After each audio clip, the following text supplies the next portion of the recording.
এবার দাজ্জালের কার্যক্রম এবং দাজ্জাল পৃথিবীতে কি করবে এবং দাজ্জাল কয়দিন থাকবে এবং তারপরে কি হবে, এটার একটা বিস্তারিত আমাদের দেখায়। রাসূলুল্লাহ সাল্লাল্লাহু আলাইহি ওয়াসাল্লাম দাজ্জাল সম্পর্কে আরেকটি বিস্তারিত হাদিসে, পুরো হাদিসের আমরা অনুবাদ করব না, মূল অংশগুলো আপনাদের দেখাই। আরেকটি বিস্তারিত হাদিসে রাসূলুল্লাহ সাল্লাল্লাহু আলাইহি ওয়াসাল্লাম বলছেন যে আমি জীবিত থাকা অবস্থায় যদি দাজ্জাল বের হয় তাহলে আমিই তো তোমাদের জন্য যথেষ্ট দাজ্জালের জন্য, আর যদি আমি জীবিত থাকা অবস্থায় বের না হয় তাহলে আল্লাহ সুবহানাহু ওয়া তাআলা আল্লাহু খলিফাতি আলা কুল্লি মুসলিম, প্রত্যেক মুসলমানের দায়িত্ব আল্লাহর উপর।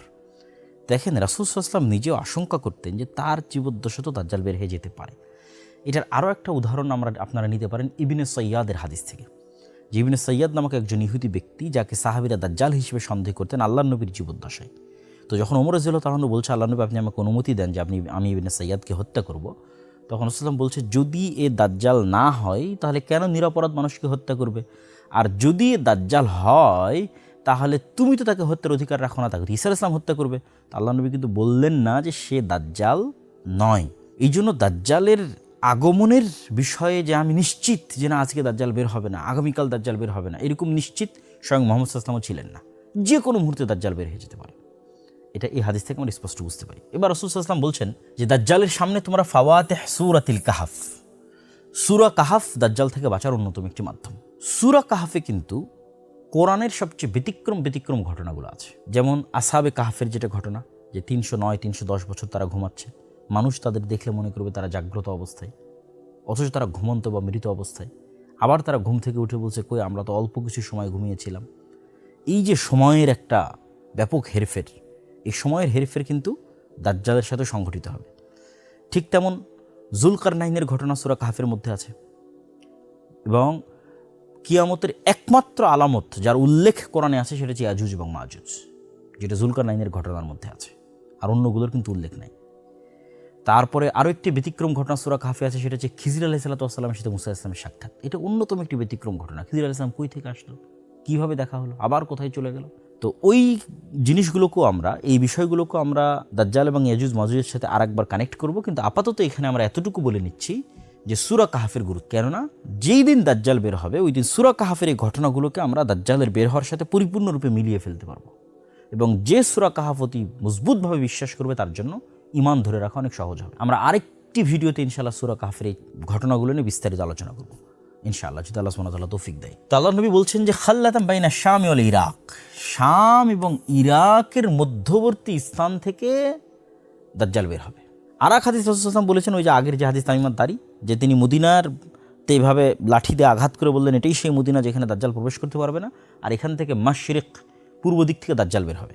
এবং আমরা যদি মদিনা থেকে পূর্ব দিকে, যেখানে দাঁড়িয়ে রাসূল সাল্লাল্লাহু আলাইহি ওয়াসাল্লাম পূর্ব দিকে ইশারা করছেন যে দিক থেকে দাজ্জাল বের হবে, আমরা যদি মদিনা থেকে পূর্ব দিকে একটা রেখা টানি, তাহলে এই রেখাটা এইভাবে যেতে থাকে পূর্ব দিকে।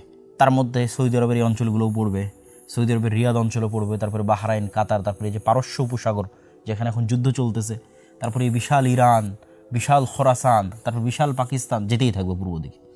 রাসূল বলছেন পূর্ব দিক থেকে দাজ্জাল বের হবে। তিনি মদিনাতে দাঁড়িয়ে বললেন পূর্ব দিক থেকে দাজ্জাল বের হবে। এবং এখানে আমরা আরেকটা রেখা টেনে আপনাদের দেখাই, এটা হচ্ছে মক্কা কাবা, এটা হচ্ছে মদিনা, আর এখানে আছে জেরুজালেম। এটা কিন্তু এক সিরিয়ালে কাছাকাছি। এই এরিয়াগুলোতে দাজ্জালের প্রচুর পরিমাণে চলাফেরা হবে এবং কিয়ামতের পূর্ব মুহূর্তের সকল ঘটনা এই এরিয়ায় সংঘটিত হবে। এটা আমরা শেষ মুহূর্তে গিয়ে আরও ক্লিয়ার করব, কিন্তু এই এরিয়া সম্পূর্ণরূপে ফিতনা মুক্ত থাকবে। মদিনা এবং মক্কা সম্পূর্ণরূপে ফিতনা মুক্ত থাকবে। তো রাসূলুল্লাহ সাল্লাল্লাহু আলাইহি ওয়াসাল্লাম বললেন যে দাজ্জাল পৃথিবীতে থাকবে 40 দিন। তার প্রথম দিন হবে 1 বছরের সময়, তার দ্বিতীয় দিন হবে 1 মাসের সময়, তার তৃতীয় দিন হবে 1 সপ্তাহের সময়, আর তার বাকি দিনগুলো হবে স্বাভাবিক দিনের সময়। এটা একটা ব্যতিক্রম, অত্যন্ত ব্যতিক্রম, যে পৃথিবীর একটা দিন পৃথিবীর 1 বছরের সমান হবে। কেমনে সম্ভব? তারপর চলুন আমরা হিসাব করে দেখি যে ইন টোটাল দাজ্জাল তাহলে কতদিন পৃথিবীতে থাকতে পারে। রাসূলুল্লাহ সাল্লাল্লাহু আলাইহি ওয়াসাল্লাম দাজ্জালের 1 দিন হবে 1 বছর, তারপরের দিন হবে 1 মাস, তারপরের দিন হবে 1 সপ্তাহ, এবং যেহেতু সে 40 দিন থাকবে তাহলে 40 দিনের মধ্যে অলরেডি আমরা 3 দিন বাদ দিয়ে দিয়েছি। তাহলে আর বাকি যে স্বাভাবিক দিন থাকবে সে স্বাভাবিক দিনের সংখ্যা কত হবে? সে স্বাভাবিক দিনের সংখ্যা হবে 37 দিন। এখন যদি আমরা ইন টোটাল যোগ করি যে কত দাঁড়ায়, তাহলে আমরা এখানে যোগ করতে পারি 30 দিন, 7 দিন, 37 দিন। তার 1 মাস সমান 30 দিন, 1 সপ্তাহ সমান 7 দিন এবং বাকি যে 37 দিন, এই 37 দিন যদি আমরা গণনায় নিয়ে আসি তাহলে সেক্ষেত্রে হয় 74 দিন, আর এখানে থাকতেছে 1 বছর।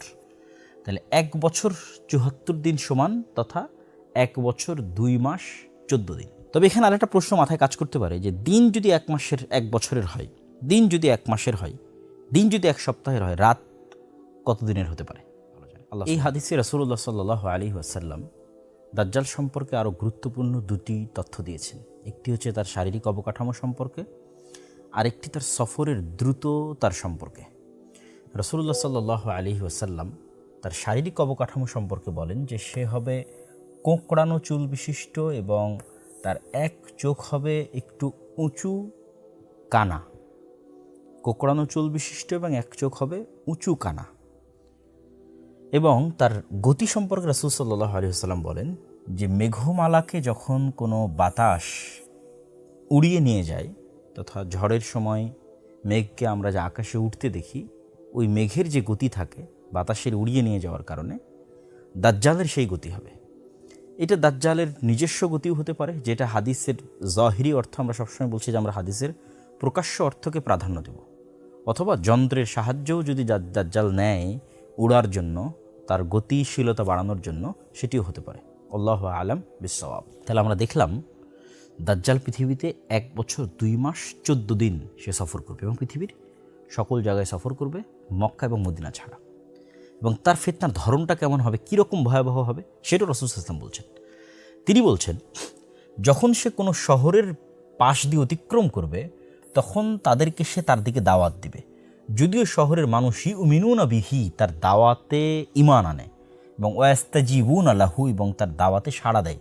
তাহলে দাজ্জাল আসমানকে বলবে বৃষ্টি বর্ষণ করো, ফায়ামুরুস সামা ফাতুমতির, দাজ্জালের আদেশে আসমান বৃষ্টি বর্ষণ করবে।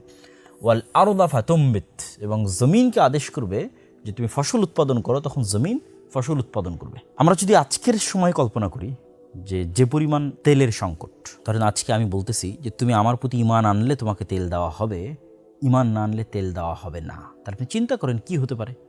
বাংলাদেশে যদি আগামী 1 মাস 1 ফোঁটাও তেল না আসে, তাহলে আমাদের দেশের বিদ্যুৎ থেকে শুরু করে, যানবাহন থেকে শুরু করে, মোবাইল কম্পিউটার থেকে শুরু করে সব কিছু আমরা হারিয়ে ফেলবো। এর চেয়েও ভয়াবহ বিষয়ের কথা বলা হচ্ছে যে আকাশ বৃষ্টি বর্ষণ করবে দাজ্জালের আদেশ, তেল তো বহু দূরের কথা, জমিন ফসল উৎপাদন করবে দাজ্জালের আদেশ, এবং যে তার প্রতি ঈমান আনবে না তার জন্য সব বন্ধ হয়ে যাবে। এই জন্য এটাকে বলা হয়েছে পৃথিবীর সবচেয়ে ভয়াবহ ফিতনা। এইরকম ভয়াবহ ফিতনা থেকে মানুষ কিভাবে বাঁচবে, এটা আমরা ভিডিওর শেষে আপনাদেরকে বলবো ইনশাল্লাহ, যে কীভাবে মানুষ এই ভয়াবহ ফিতনা থেকে বাঁচবে। এইভাবে যখন এই ফিতনা চলতে থাকবে এবং এই ফিতনায় মুমিন এবং মুসলিমের অতিষ্ঠ হয়ে যাবে, এবং শামের মানুষ তারাও দুর্ভিক্ষে নিপতিত হয়ে যাবে। শামের যে মুজাহিদরা কুস্তুনতুনিয়া বিজয় করলো, আগের হাদিসে দেখলেন, তারাও দুর্ভিক্ষের মধ্যে পড়ে যাবে। জেরুজালেমে যে সমস্ত মুসলমানেরা আছে মসজিদে আকসায়, তারাও ভয়ঙ্কর দুর্ভিক্ষের মধ্যে পড়ে যাবে, কারো কাছে কোনো খাবার থাকবে না, কেন অল এভরিথিংয়ের কন্ট্রোল দাজ্জালের।